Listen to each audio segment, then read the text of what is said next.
khususnya Salomo. Itu ditulis dalam kurun waktu sekitar 900 tahun sebelum Kristus lahir ke dunia ini. Itu arti kata SM ya, sebelum Kristus lahir ke dunia ini. Kitab Amsal sudah selesai ditulis. Khususnya pada pemerintahan Salomo sebagai raja salah satu paling sukses memimpin bangsa Israel. Lebih spesifik lagi sekitar tahun 971 sampai tahun 931 sebelum Masehi, artinya sebelum Kristus lahir ke dunia ini. Lalu ditambah lagi dengan ya amsal-amsal lain yang ditulis oleh Salomo sendiri, ya yang dikumpulkan pada zaman Hizkia. Dan yang kedua, jumlah pasalnya 31 pasal kita Amsal, saudara. Jadi jangan lupa harus hafal ini. Berapa pasal kitab Amsal? Gitu ya, harus hafal. 31. Berapa ayatnya? 915 ayat. Siapa penulis utama? Salomo. 31 pasal Amsal ditulis langsung oleh Salomo. Khususnya pasal 1 sampai dengan pasal 29 kita Amsal. Yang kedua ada namanya kumpulan hikmat dari orang-orang bijak. Ya. Kisaran pasal Amsal pasal 22 sampai 24. Yang ketiga dari Agur bin pasal 30. Berarti satu pasal dia. Dari yang berikutnya keempat dari Lamuel satu pasal, itu pasal 30, Amsal pasal 30. Nah, kita Amsal ditujukan kepada siapa saja. Mari kita lihat. Yang pertama, bagi orang tua. Hei orang tua, orang tua. Teman saya orang tua nih, tolong diperhatiin. Amsal begitu penting buat kita orang tua. Termasuk juga kalian yang belum jadi orang tua, yang kelak jadi orang tua. Berarti berlaku untuk kita semua. Amsal penting buat kita semua. Mendidik anak supaya takut akan Tuhan. Kita ambil satu contoh. Amsal pasal 1 ayat 8 sampai 9 dan juga Amsal 6 ayat 20 sampai 22. Apa intinya? Pentingnya mendengarkan didikan ayah dan ibu.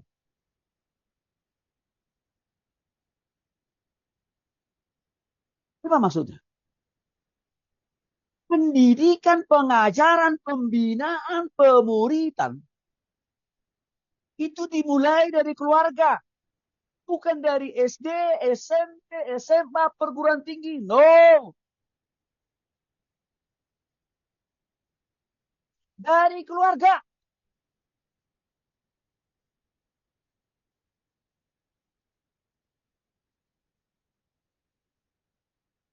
Artinya peran orang tua, suami dan istri menjadi sangat penting. Sangat sentral. Sangat signifikan. Mendidik anak-anaknya. Karena dimulai pendidikan itu dari keluarga.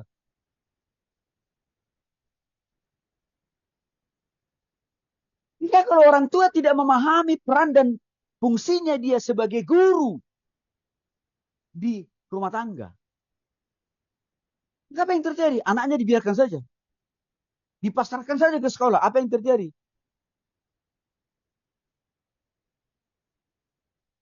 Anaknya belum tentu bertobat, berubah. Bahkan sukses. Belum tentu. Saya kasih contoh. Contohnya, saya kasih contoh yang paling tragis. Saya punya seorang rekan yang namanya hamba Tuhan. Pendeta besar. Namanya terkenal waktu zaman saya mahasiswa. Dia ini lulusan S1-nya dari UI.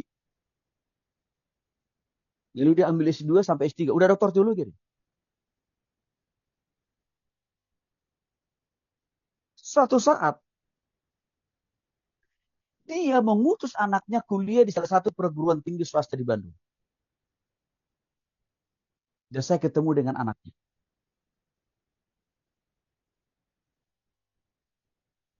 Waktu itu dia sudah masuk di semester 5.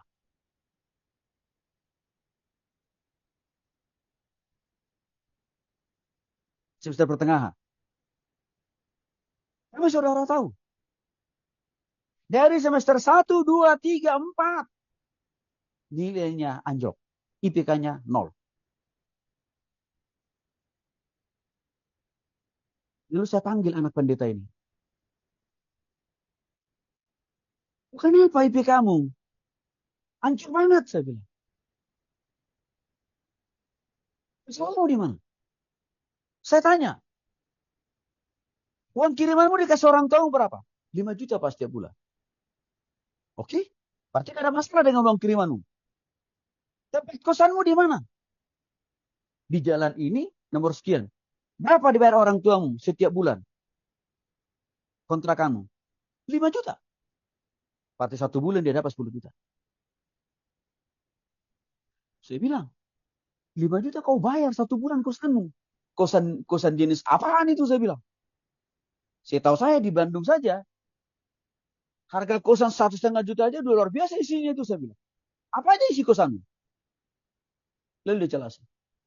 Pak, memang isi kosan saya itu paling komplit, Pak. Di semua kos-kosan yang ada di Bandung. Kulkas ada. Air dispenser ada. TV layar datar yang gede ada. Jaringan internet non-stop. Nyuci baju pakai laundry. Lalu begitu. Di mana masalahmu? Kok kenapa udah semester 5 IP kamu nol, nol, nol? Nah ini penting buat kalian bagi orang-orang muda ya.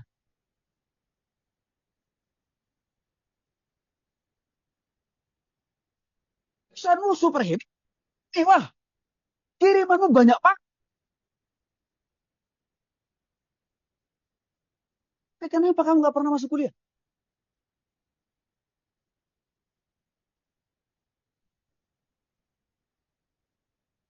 Ini anak seorang pendeta besar. Saya nggak usah sebut namanya lah.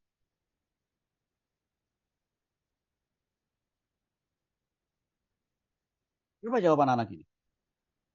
Pak, Bapak saya itu hanya punya waktu untuk mengurus jemaatnya, Pak. Bapak saya itu hanya bisa sibuk melayani, Pak, melayani orang lain. Pak. Tapi mengurus saya, menanyakan keadaan saya, menanyakan saya masih hidup atau tidak, nggak pernah.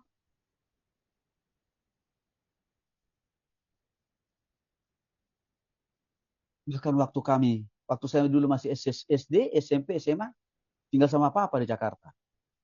Apa sih juga nggak pernah tahu menahu. Hidup saya, pergaulan saya, hasil belajar saya, nggak mau tahu bapak saya. Ketemu saya jawabannya. Papanya yang hebat itu, tidak berperan sebagai gembala bagi anaknya. Hei Bapak Ibu hamba-hamba Tuhan kami.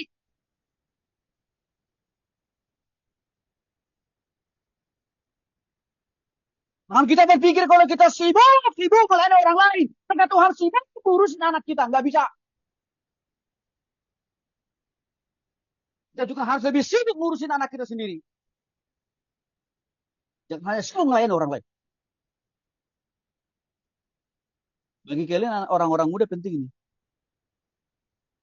Gak ada gunanya kalian sukses di luar sana. Tapi seabruk-abruknya keluargamu. Sudah banyak fakta.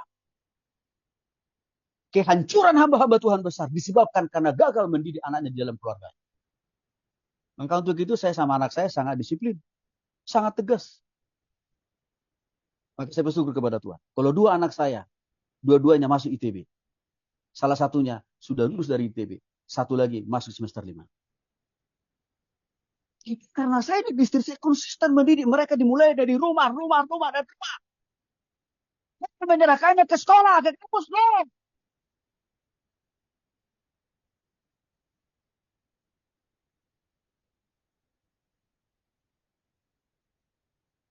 Kan itu dimulai dari orang tua. Dari rumah. Bukan dari guru, bukan dari dosen. Pendidikan yang dari guru, dari dosen itu tambahan. Dasarnya, pondasinya dari rumah. Maka saya sangat berharap banyak bagi Bapak ini. Tolong manfaatkan semua pemahaman, pengertian, didikan yang kita dapat dari kampus ini. Yang pertama untuk keluargamu sendiri. Untuk istrimu, untuk suamimu, untuk anak-anakmu dulu. Jangan kejauhan untuk orang lain.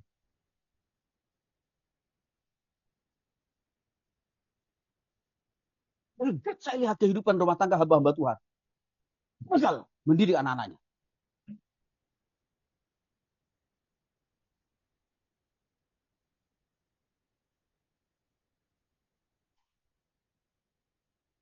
Kita Amsal, saya pahami sudah lama. Maka saya praktekkan dalam rumah tangga saya. Saya ajarin, saya awasi, saya didik anak-anak saya. 2 minggu kemarin kan kita kebetulan kuliahnya saya minta di hari Jumat. Kenapa hari Jumat? Karena saya harus mengawasi. Saya harus mendampingi. Saya harus mengajar anak saya. Karena dia pindah kerja ke Bali. Maka itu alasannya kemarin saya ngajar 2 kali itu, saudara itu posisi di Bali saya. Kenapa harus saya jauh-jauh ke sana? Dia kan udah sarjana, udah kerja, udah bos. Tapi mengapa saya masih perlu ke sana jauh-jauh? Ini saya sadar peran saya sebagai orang tua. Tidak pernah bisa selesai. Hanya sebatas kalau anak saya sudah sarjana dan dia sudah jadi bos. Nggak bisa. Orang tua tetap punya peran dan fungsi. Mengawasi sekalipun anak itu sudah jadi orang hebat. Saya cukup paham peran saya sebagai orang tua. Menurut setelah saya baca kitab Amsal. Hari-hari ini saya banyak menemukan keluhan demi keluhan yang disampaikan oleh para orang tua. Pak Tony tolong doakan anak saya sekarang begini, begono, begoto.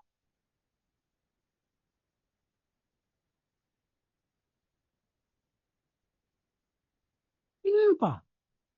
Kita orang tua orang Kristen gagal memahami kita Amsal. Sekarang mempraktekkan kita Amsal. Kalau waktu anak-anak kita itu bengkok, gagal, baru menyesal. Kita tolong saudara pahami kita Amsal ini loh dengan benar. Saudara yang masih jomblo, yang belum menikah, belum jadi bapak dan jadi ibu. Ini kesempatan emas loh buat kalian memahami kita Amsal. Cara mendidik anak. Dengan benar. Cara mendidik anak supaya berhasil. Ini kita Amsal. Jangan pakai nasihat. Mbah dukun. Pakai kita Amsal. Yang kedua, kita Amsal ini juga ditujukan bagi saudara orang-orang muda nih. Loh, orang-orang muda. Apa gunanya kita Amsal ini buat kalian? Kita Amsal ini akan menolong kalian bagaimana menjadi anak muda yang berhikmat. Tapi juga memiliki pengetahuan yang luar biasa. Konkretnya Amsal 1 ayat 7 mengatakan takkan Tuhan. Permulaan ilmu pengetahuan. Tetapi orang bodoh menghina hikmat dan didikan. Ini penting bagi kalian anak-anak muda ini. Takut akan Tuhan. Apa arti takut akan Tuhan? Bukan menjauhi Tuhan. Bukan itu maksudnya. Bukan menjauhi Tuhan. Bukan lari dari Tuhan. Takut akan Tuhan itu maksudnya bukan. Takut akan Tuhan itu artinya menaati Tuhan. Konkretnya apa? Engkau rajin berdoa, rajin baca Alkitab, melakukan firman Tuhan. Rajin ibadah, rajin melayani, rajin belajar, rajin melakukan segala sesuatu. Itu artinya takut akan Tuhan. Termasuk juga apa? Rajin menjauhi dosa. Itu namanya takut akan Tuhan. Kalau saudara sudah di posisi itu, maka Tuhan tidak akan sulit memberkati akal dan pikiran saudara untuk memberikan saudara apa? Pengetahuan, kecerdasan, kepintaran. Saya sendiri alami kuasa firman Tuhan dari Amsal pasal 1 itu. Saya alami betul.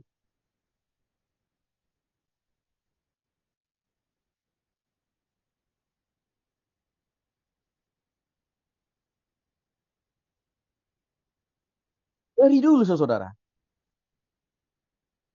Saya bersyukur saya punya orang tua. Juga memiliki peran dan tanggung jawab sebagai pengajar buat kami di rumah. Kami 7 bersaudara. 3 laki-laki, 4 perempuan. Papa mama saya sudah disiplin dari dulu mengajarkan kami. Kalau malam sebelum belajar selesai makan malam, itu harus makan malam harus sama-sama. Selesai makan, 1 jam harus kami pakai untuk saat tidur bersama itu, baca firman Tuhan. Paginya, harus saat tidur sendiri-sendiri. Dan hari Minggu, nggak ada yang boleh absen ke gereja. Wajib hukumnya melayani. Saya rasakan betul itu. Dampaknya. Sampai sekarang.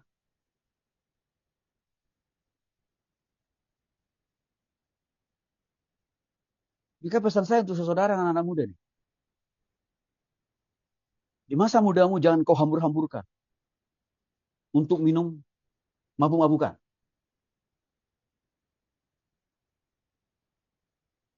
Foya-foya. Narkoba. Merokok. Hilangkan itu. Kalau engkau mau bikin masa depan yang lebih baik. Kalau engkau mau bikin sehat di kemudian hari. Hari ini dan di kemudian hari. Buang itu semuanya. Karena itu juga bertentangan dengan firman Tuhan.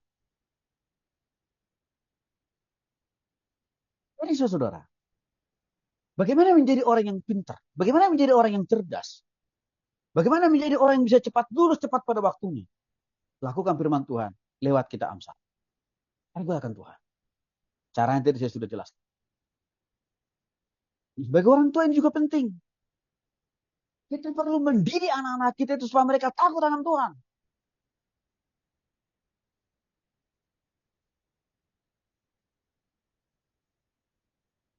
Kita kan orang tua ini nggak bisa mengawasi anak kita 24 jam. Karena siapa yang mengawasi mereka waktu mereka keluar dari rumah? Tidak ada lain selain daripada Tuhan. Maka untuk itu anak itu harus kita dorong. Hormati Tuhan. Jangan lakukan dosa. Jangan malas. Harus rajin, rajin, rajin, dan rajin. Tuhan yang mengawasi.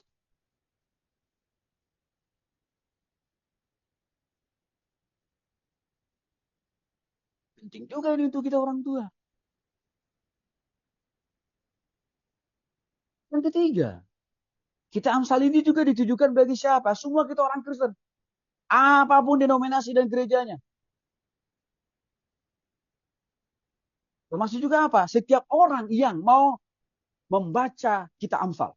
Entah agamanya, Kristen, Hindu, Buddha, Islam. Boleh.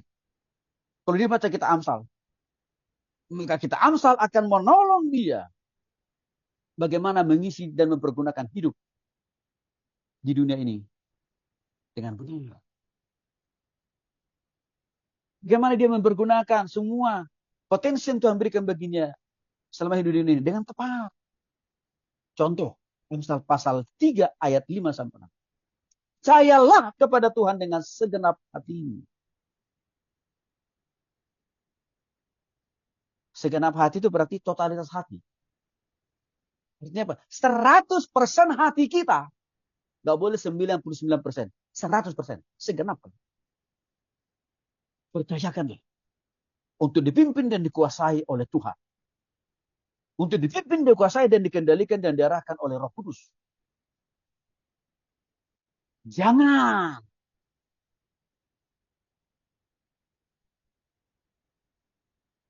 mengandalkan, mempertuhankan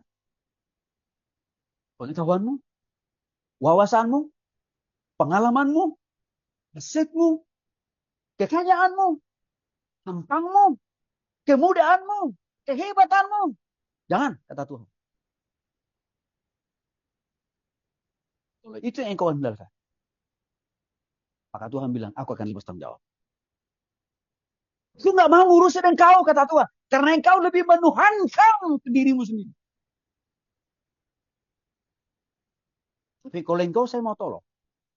Kalau engkau saya mau berkati. Kalau engkau saya mau pulihkan, saya mau ubahkan, saya mau lakukan banyak perkara besar. Percaya total kepada aku.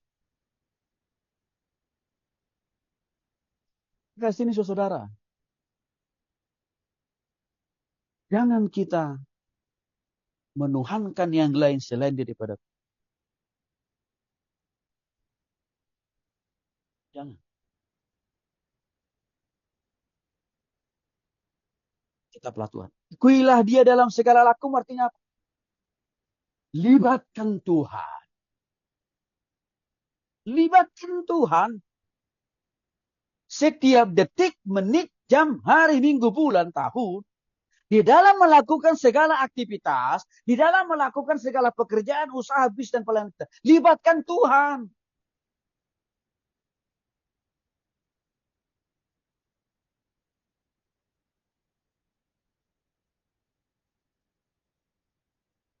Jika kalau ada tantangan, persoalan, pergumulan, atau hambatan, Tuhan yang akan membereskan. Tapi sebaliknya, kalau kita tidak melibatkan Tuhan, dalam setiap rencana, keputusan, tindakan kita, tiba-tiba pasti ada tantangan, pasti ada hambatan. Tuhan tidak mau urusin.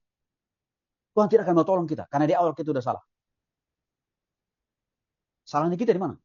Karena kita tidak melibatkan Tuhan. Karena kita tidak percaya sama Tuhan. Ini penting. Jadi, itu Amsal rupanya memberikan kita sebuah strategi. Bagaimana menjadi orang yang sukses. Dalam pekerjaan, dalam karir, usaha, bisnis, termasuk juga dalam pelayanan. Jawabannya Amsal 3 ayat 5 sampai 6.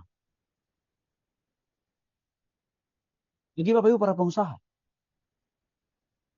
Bagaimana caranya supaya menjadi pengusaha yang diberkati oleh Tuhan? Pakai Amsal 3 ayat 5 sampai 6.